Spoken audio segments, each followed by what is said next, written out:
गरिबाची संपत्ती. एका गावात रमेश आणि सुरेश हे दोघं शेजारी होते. रमेश एक गरीब शेतकरी होता आणि सुरेश एक श्रीमंत सावकार. रमेश गरीब होता पण तो अगदी सुखी होता. तो रोज रात्री दारं आणि खिडक्या उघड्या ठेवून झोपायचा. त्याला कसलीही भीती नव्हती. आणि दुसरीकडे सुरेश, त्याच्याकडे खूप पैसा होता पण सुखाची झोप मात्र नव्हती. तो सतत आपल्या दारं खिडक्यांना कुलूप लावून ठेवायचा. त्याला भीती वाटायची, जर आपल्याकडे कोणी चोरी केली तर. एकदा सुरेशने रमेशला घरी बोलवलं.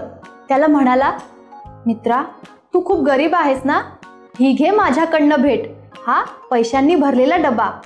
रमेश खूप खुश झाला. रमेशने तो डब्बा दिवसभर सांभाळला. पण जशी रात्र झाली त्याला भीती वाटू लागली, आपल्याकडे कोणी चोरी केली तर. म्हणून त्यानेही दारं खिडक्यांना कुलूप लावून ठेवलं. पण बिचारा काळजीने काही झोपू शकला नाही.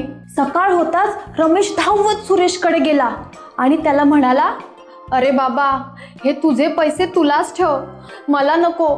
तुझ्या या पैशांमुळे मी रात्रभर सुखाने झोपू शकलो नाही.